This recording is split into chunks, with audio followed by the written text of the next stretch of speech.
Gorringes are on view yet again, this time for our sale on the 27th of September. Now this is going to be the double view sale, so we're going to have the fine sale on the 28th and the regular Monday sale on the 27th. So that tends to mean that all sorts of things get held back and put in that sale. People like to have the double view and jobs get held over, all sorts of stuff. So loads of interesting things, but we're in the furniture warehouse first of all, picking up on a few bits and pieces. Really good mixture in that sale. This caught my eye.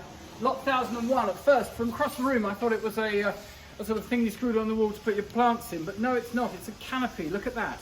It's rather lovely. So that's for something like a sort of half tester bed or what have you, that you could have your hangings emitting from it, or whatever else you wanted to do with it really, but rather nice quality, beautifully carved mahogany. Got some age. It's not ancient, but it's got some age. That will be lot 1001. Haven't got an estimate yet. What else do we have? This doesn't even have a lot number yet, but some debate. Some say it's a strongman's hammer for a circus, fairground. Bang it down, ring the bell job. Could be for banging in stakes if at a sort of circus fairground to put. Is it very heavy? It is heavy enough. It's rubber. It's not steel or iron. It's rubber. But it's a great thing. It doesn't have a lot number yet, but it will. So if you want a big hammery thing, now's the chance. There's a nice wrought iron bench, reasonably nice one, nice size. There's some interesting painted furniture here. This sort of day bed. Now he looks for the lot number. He looks for the lot number in vain. They haven't quite finished lotting yet. We're a little bit early, not really that early I think, but perhaps they're a little bit late. Anyway, that's in the sale. That's in the sale. This elaborate cherubic mirror is in the sale. And again, doesn't have a number yet, it's just crept in the door. Neither does this lovely Georgian chest. Look at that, George III. We've got a brushing side, and then you've got the graduated 4 drawers with, let's have a look. Let's look at this now. So we look at handles. What do we look for? We look for old holes. If there have been other holes there, we think the handles would be later, but these handles look like they might be the original handles, which is somewhat unusual these days and quite a nice feature. Reasonable colour, not the best, but anyway, that's also going to be in the sale. It's a somewhat uninformative video in many respects, so I'm not giving you lot numbers, but I'll find the lot numbers. They will be found and they will be featured on the email that goes out, so you'll know them. Another fine thing, look at this, wonderful quality. So this is high Victorian.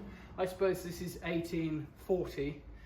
Lovely ormolu, Bohemian type overlaid glass with this unusual sort of marbled effect then cut through. It almost shines like sort of mirrored effect.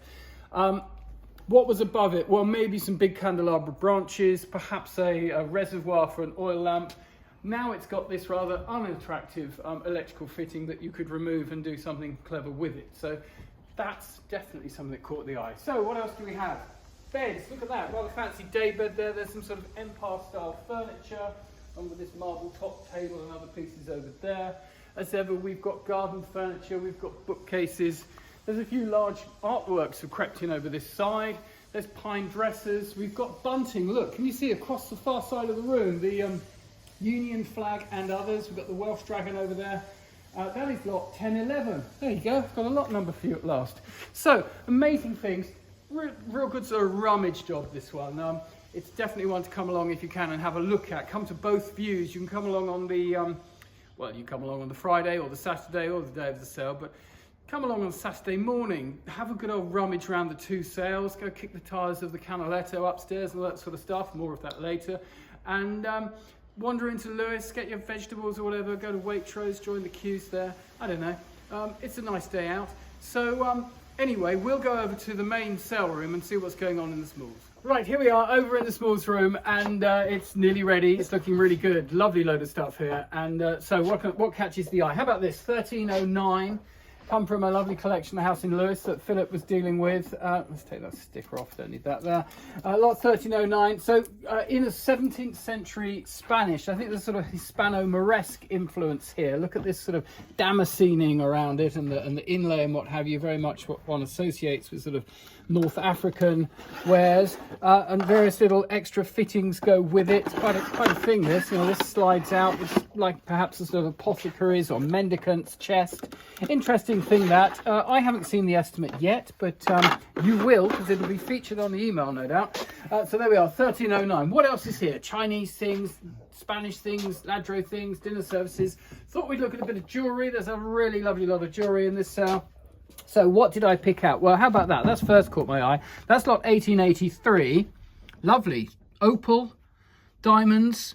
What date is that? About 1900, 1910, I'd say. In at a modest 150 to 250. Looks like 300 plus to me.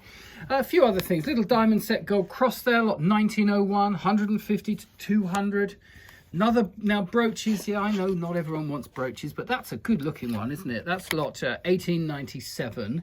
That one's in at £300 to £500. Otherwise, I'm going to skip over that.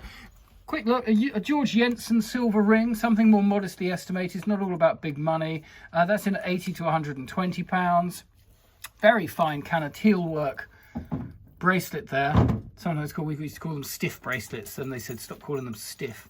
So we just call them bracelets or bangles now. But there we go, that's rather nice. That's not 1960, in at £300 to £400, with its slightly dilapidated, but still repairable and original, more to the point, leather box. Then a couple more rings. This lot 1953, nice period diamond set dress ring there. That's in at £400 to £500. And finally, a real spanker, this smuggled into the weekly sale. Should have been fine by the looks of things. That we've got that. We're happy with how we're seeing that. Yeah. That is a lovely 3-stone ring there. Gorgeous colour sapphire in the middle. That is lot 1942. Estimate is £400 to £600. I don't think you'll see much change out of £1,000 for that, to be honest, on the day. But we shall see. You know, the estimates are here as just guides to get the ball rolling, and we'd rather sell than not. So we'd rather have a low estimate than a high one. I've probably talked about that before. You know, things are here to be bought. We don't want them sitting around unsold. It doesn't do anything any good. Depresses the market, depresses the goods themselves, I think. I think they like to be sold and find new buyers. This has caught my eye. Don't know why. Lot 1315. So there's a rather nice caddy with the marquetry inlaid top and sides. Then inside we've got canisters for the different types of tea. So you might have green tea or black tea or gunpowder tea or what have you. And then here the mixing bowl. Now, oh, it comes away with it's a little bit loose. That could actually be the original one, which is quite rare. Obviously, they get broken. Now, much debate about what this bowl is for. Supposedly, it's never been identified in literature as to what the bowl is for. But we think it's for mixing a blend and then putting it into the pot. That's other theories have been it's for the dregs and sugar and all sorts of things. But anyway, lot 1315, missing one lid to a canister, unfortunately, but still rather nice thing. What else do I have in mind for you? Well, we're often always looking at what's high up, like the nice paintings and the clocks and what have you, but rummaging underneath can pay off as well. So look under here. If you were walking by, you might drift by. You might say, oh, what an interesting piece of Parian. Amazing, look at that. It doesn't appear to have a maker's mark upon it, but it's definitely high Victorian, sort of Copeland type. And it's a group that looks like after Menet. Very finely modelled, needs a good clean. It's lot 1363. You could be distracted by that and not look under here and say, wow, what's under here? So, lot 1481, some Venetian wall mirrors, wall sconces. They once had branches. They don't have them anymore. There's a small dog in the way. And then you get another one here with its branch. And yes, they're a bit shabby chicy, but lot 1481, interesting lot. Next to it, some nice old champagne, some Veuve Clicquot in its travelling box. Good grief, who didn't drink that? I don't know. Along with another bottle of champagne with it. Next to that, rather nice little clocking in timepiece, lot 1479. So you sort of Blix Universal, it says, and you'd stamp the button there, put your card in, stamp the button, and then underneath, excuse me, Mocker, the date code would stamp the card to show what time you rocked up for work. Always early, our lot, of course. Over the back, that fab steel engraving, hand coloured. So this is a steel engraving, probably from the Illustrated London News, in fact. And then it's been hand coloured in watercolour. It's quite an elaborate thing to do. And it's a seafront at Brighton, where everybody's going down to at the moment, with the chain pier in the background. Gives you a point of date reference, because of course that blew down in the Great Storm. That is lot 1682. Won't be lots of money, but great fun if you're got a Brighton resident. And then next to it, a load of interesting blue and white. Look at that lovely big drainer there. Now, what catches my eye about this drainer is that unusually it has an armorial on it. That is not often seen. On the back, it's just stamped semi-china. Another sort of word for sort of ironstone and the type. But that's unusual in itself. With it, you get two big old meat plates, and another one of which has the armorial on. So I'm finding this is a rather interesting lot. And with it, you get a lovely scallop shell butter or pickle dish, or what have you. Butter dish, I suppose, a bit chipped. You get a lid from a Worcester pot. You don't get the base, can't have everything. And you get another nice pair of blue and white dishes. So, and a plate and a stand and a what have you, all in lot 1478. What a bargain. Maybe if you get it cheap, you might not get it cheap. Someone else might see it. People root around under here for that very reason, that you find interesting things. Not everybody sees them. So, but of course, the internet sees all. We do have to bear that in mind.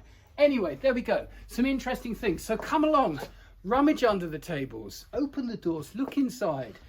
You never know what you might find. So, yeah, as I said, come along, on view, at the weekend. We'll do a video for the fine sale very shortly and talk to you about that one. But have a good look at this one. It's well worth it.